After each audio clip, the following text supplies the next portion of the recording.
បឋមដោយ Fiesta ភោជនីយដ្ឋានក្រវាញ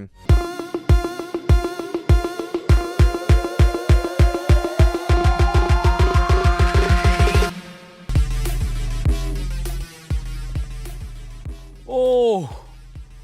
ពិតជាអស្ចារ្យមែនទែនឃើញថាពិតជាប្លែកពិតជាទំនើបជាមួយនឹង Audi Q7 2016ឆ្លងកាត់ការបើកបរសាកល្បងឃើញថាវាពិតជារថយន្តដ៏ប្រណិតពិតជាអស្ចារ្យខ្លាំងណាស់ឥឡូវនេះយើងមកសិក្សាក៏ដូចជាស្វែងយល់អំពីលក្ខណៈពិសេសនិងប្លែកៗមួយចំនួនទៀតពីផ្នែកខាងក្រៅនៃរថយន្ត Audi Q7 2016ចង់ដឹងថាតើវាមានលក្ខណៈពិសេសយ៉ាងណានោះបាទដូចជាប្រភេទបាទទ្វាររបស់វាគឺគេត្រូវបានបំពាក់ទៅដោយគេហៅថាSmart Key បាទក្នុងករណីដែលយើងចុះពីរថយន្តបាទយើងមិនចាំបាច់ចុចតេឡេទេនៅពេលដែលយើងមានតេឡេលើដៃបាទយើងគ្រាន់តែចុចទៅលើ Smart នេះនោះសោឡាននឹងវាឡុកអូតូហើយចង់ជម្រាបបន្ថែមមួយទៀតក្នុងករណីមួយទៀតបាទ Audi Q7 2016នេះគឺទ្វាររបស់វាគឺស្រោបបាទគ្រាន់តែយើងបិទបើកបាទឥឡូវនេះខ្ញុំបើកជូនសិនបាទមកទស្សនាគឺទ្វាររបស់វាស្រោបទាំង4ទ្វារគឺពិតជាពិសេសនិងទំនើបមែនទែនផ្ដល់នូវសុវត្ថិភាពក្នុងការបើកបរឡើងពេញលក្ខណៈឥឡូវនេះយើងមកមើលអំពីបាទផ្នែកខាងក្រោយនៃរថយន្ត Audi Q7 2016ទាំងអស់គ្នាចង់ដឹងថាតើវាមានលក្ខណៈពិសេសនិងប្លែកយ៉ាងណាខ្លះខុសពីរថយន្តដទៃទៀតនោះយើងមកមើលភ្លើង stop ដ៏ស្រស់ស្អាតរបស់វានេះបាទគឺរចនាឡើងរាងកោងស័ក្តិសមទៅនឹងបាទតួរថយន្តផ្នែកខាងក្រោយដែលបំពាក់ទៅដោយអំពូល LED ដែលយើងមើលទៅគឺស្រស់ស្អាតមែនទែនបាទដូចជាយើងត្រូវការឡុកបាទនេះគឺសោភ្លើងរបស់វាគឺភ្លឺមើលមកមានភាពស្រស់ស្អាតបាទហើយជាមួយនឹង logo ដែលមានអក្សរថា Q7 ហើយយើងមកមើលការបំពាក់ទៅលើ sensor បាទមួយតួក្រោយនេះគឺផ្ដល់ជូននូវភាពងាយស្រួលទាំងការចូលចតបាទក៏ដូចជាការផ្ដល់នូវសញ្ញាផ្សេងៗក្នុងកំឡុងពេលបើកបរបាទរំលេចជាមួយនឹងបាទ logo បាទកង4ដែលបញ្ជាក់អំពី logo របស់ Audi ហើយក៏បានបំពាក់ជាមួយនឹងកាមេរ៉ាក្រោយបាទហើយអ្វីដែលកាន់តែពិសេសទៅទៀតខ្ញុំចង់បង្ហាញជូនទៅកាន់ទូរទស្សនិកជនជាមួយនឹង Audi Q7 2016ក្នុងករណីដែលលោកអ្នកបើកបរហើយមានការកាន់នៅអីវ៉ាន់សំពីងសំពងស្ពាយយួររញ៉េរញ៉ៃរនេងរណោងអញ្ចឹងទៅវាពិបាកណាស់ក្នុងការលូកទៅបើកកកូតក្រោយដើម្បីដាក់អីវ៉ាន់ដោយឡែក Audi Q7 2016នេះវាបានបំពាក់ទៅដោយ sensor បាទស្វ័យប្រវត្តិនៅពេលដែលយើងគ្រាន់តែលូកជើងចូលទៅខាងក្រោមបាទគូរថយន្តនេះគឺក្លុបរបស់វានឹងបើកដោយស្វ័យប្រវត្តិតែម្ដងឥឡូវនេះយើងមកពិសោធន៍ទាំងអស់គ្នាតើវាពិសេសហើយនឹងប្លែកយ៉ាងណានោះឥឡូវយើងមកមើលទាំងអស់គ្នាបាទគឺវាបានបើកឡើងដោយស្វ័យប្រវត្តិគ្រាន់តែយើងយកជើងទៅលូកចូលបាទហើយក្នុងករណីដែលយើងដាក់អីវ៉ាន់រួចរាល់ហើយគ្រាន់តែលូកជើងចេញមកវិញគឺវាបិទដោយស្វ័យប្រវត្តិដូចគ្នាបាទនេះគឺជាលក្ខណៈពិសេសរបស់វាឥឡូវនេះខ្ញុំនឹងធ្វើការបង្ហាញជូនបន្តទៀតនៅក្នុងផ្នែកខាងក្រៅនៃរថយន្ត Audi Q7 2016ចង់ដឹងថាតើវាបំពាក់ទៅដោយបច្ចេកវិទ្យាអ្វីខ្លះហើយវាផ្ដល់ជូននូវភាពងាយស្រួលយ៉ាងណាខ្លះសម្រាប់ការធ្វើដំណើររបស់លោកអ្នកឥឡូវនេះយើងមកមើលទាំងអស់គ្នាបាទគឺផ្ទៃខាងក្រោយរបស់វាធំទូលាយកៅអីទាំងពីរជួរខាងក្រៅគឺអាចបត់ទៅមុខបានដែលផ្ដល់ជូននូវភាពទូលាយក្នុងការបាទផ្ទុកនៅសម្ភារៈនិងអីវ៉ាន់ផ្សេងៗនៅពេលដែលលោកអ្នកបើកបរទៅផ្លូវឆ្ងាយឬក៏ត្រូវការដឹកជញ្ជូននៅរបស់របរផ្សេងៗឲ្យបានច្រើនបាទឥឡូវនេះខ្ញុំនឹងបន្តការបង្ហាញជូនទៀតបាទដូចជាកៅអីនេះគឺបាទយើងអាចបត់វាទៅមុខខាងមុខក៏អាចបត់បានខាងក្រោយនេះក៏យើងអាចបត់បានដោយឡែកខាងក្រោយនេះគឺយើងអាចបត់ដោយប្រើបាទប៊ូតុងបញ្ជាហើយខាងមុខគឺយើងប្រើដៃកាច់ដោយស្វ័យប្រវត្តិបាទឥឡូវនេះយើងមកមើលប៊ូតុងបញ្ជាខាងក្រោយយើងនឹងធ្វើការបើកកៅអីឡើងបាទឥឡូវនេះកៅអីវាបានបើកឡើងហើយបាទមួយនឹងបើកកៅអីមួយទៀតពីរបាទអញ្ចឹងបានន័យថា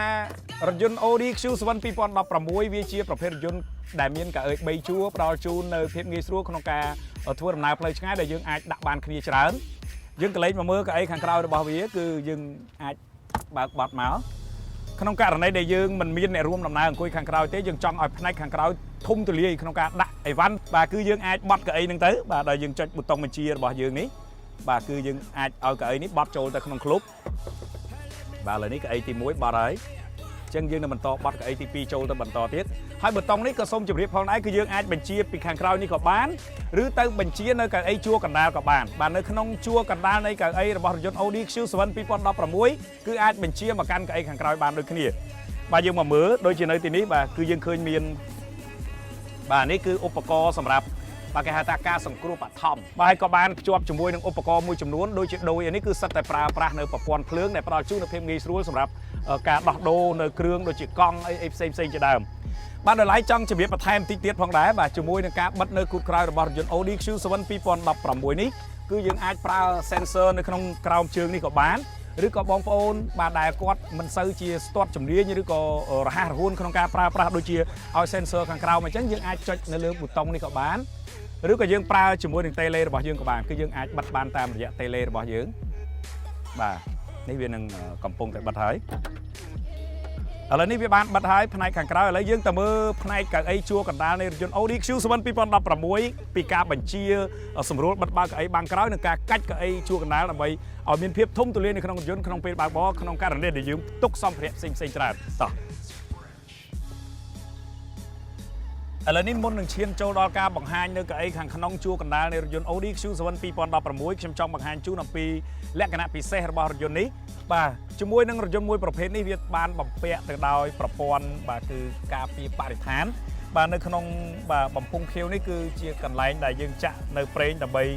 ជួយទប់ស្កាត់នៅការបំពុលបរិស្ថានក្នុងពេលដែលម៉ាស៊ីនបញ្ឆេះដំណើរការបាទឥឡូវនេះយើងបន្តមកមើលផ្នែកខាងក្នុងជាបន្តទៀតបាទហើយលក្ខណៈពិសេសមួយចំនួនដែលបងប្អូនយើងគាត់អត់សូវចាប់អារម្មណ៍ទេកៅអីជាទូទៅកៅអីអង្គុយយើងមានធម្មតាមានអាកកក្បាលដែលបាំងក្រោយហ្នឹងគាត់ភិកច្រើនបត់ឬក៏ដកចេញអីជាដើមសូមជម្រាបថាអានេះគឺវាមានប្រយោជន៍ខ្លាំងណាស់ការពារការបុកប៉ះទង្គិចទូងបោកពងបោកទប់មកហ្នឹងគឺវាត្រូវការអានឹងជួយតែកាលណាយើងអត់មានអានឹងជួយទប់ក្បាលរបស់យើងធ្វើឲ្យយើងផ្ងាអាចប៉ះពាល់ទៅដល់កករបស់យើងបាទហើយក្នុងនោះអ្វីដែលងាយស្រួលលោកអ្នកដែលមិនយល់អាចមើលសញ្ញាគេដែលគេភ្ជាប់នៅលើនេះបានគឺគេបានប្រាប់អំពីcross និង crease បានន័យថាកន្លែងដែលត្រឹមត្រូវនិងកន្លែងដែលខុសបាទអញ្ចឹងយើងមើលទៅងាយយល់ទេហើយចង់ជម្រាបថានេះគឺយើងអាចបត់កៅអីនេះមកបានបាទដែលវាផ្ដល់ជូននៅភាពទូលាយហើយអ្វីដែលខ្ញុំបានជម្រាបថាអាចបញ្ជាទៅខាងក្រោយបាននោះគឺយើងអាចបញ្ជានៅកន្លែងនេះបានដើម្បីបញ្ជាទៅកាន់កៅអីខាងក្រោយក្នុងករណីដែលយើងអង្គុយនៅទីនេះបាទអញ្ចឹងកៅអីមួយជួរនេះគឺអាចបត់បានដូចគ្នាមកកាន់ខាងមុខអរគុណឥឡូវនេះយើងទៅមើលខាងមុខនៃរថយន្តជាបន្តទៀតឥឡូវនេះយើងមកទស្សនាអំពីផ្នែកខាងមុខនៃរថយន្តវិញម្ដងចង់ដឹងថាតើការរចនាឡើងពិសេសយ៉ាងណានឹងផ្ដល់ជូនសារៈប្រយោជន៍អ្វីខ្លះនោះបាទសូមជម្រាបផងដែរជាមួយនឹងចង្គៀងដ៏ស្រស់ស្អាត Audi Q7 2016 គឺវាបានបំពាក់ទៅដោយអំពូលគុជបាទហើយនឹង LED ដែលផ្ដល់ជូននូវភាពស្រស់ស្អាតក្នុងនោះអ្វីដែលចង់បញ្ជាក់បន្ថែមគឺភាពឆ្លាតវៃនៃអំពូលរបស់ Audi Q7 2016 ក្នុងករណីដែលលោកអ្នកបើកបរស្ថានភាពផ្លូវងងឹតនោះវានឹងជួយបន្ថែមពន្លឺដើម្បីផ្ដល់ជូននូវភាពងាយស្រួលក្នុងការបើកបរប៉ុន្តែក្នុងករណីដែលលោកអ្នកបើកនៅក្នុងទីក្រុងទីប្រជុំជនដែលមានពន្លឺគ្រប់គ្រាន់នោះវានឹងទម្លាក់ពន្លឺដោយស្វ័យប្រវត្តិបាទនេះគឺជាលក្ខណៈពិសេសរបស់វាហើយយើងមកមើលអំពីការរចនានៅផ្នែកខាងមុខបាទយើងមើលទៅឃើញមានភាពតាក់ទាញគឺមើលមកមាំហើយកាចមែនទែនបាទគឺវាបានភ្ជាប់ជាមួយនឹង logo ដ៏ស្រស់ស្អាតគឺសញ្ញាកង4ដែលបញ្ជាក់អំពី logo របស់ក្រុមហ៊ុន Audi ហើយយើងមកមើល body ជុំវិញបាទស៊ុំរបស់វាគឺក្រមមេយ៉ាងស្រស់ស្អាតបាទដែលមានចន្លោះធំឃ្លាតពីគ្នានេះហើយមើលទៅគឺមានភាពភ្លឺចែងចាំងដែលគួរឲ្យចាប់អារម្មណ៍បាទគឺវាបានផ្ដល់ជូននៅលក្ខណៈបាទពិសេសជាច្រើនទៀតទៅដល់ម៉ាស៊ីនរថយន្តបាទនេះគឺជាលក្ខណៈពិសេសនិងភាពស្រស់ស្អាតមួយចំនួនទៀតរបស់ Audi Q7 2016 ដែលយើងបានបង្ហាញជូននៅផ្នែកខាងមុខ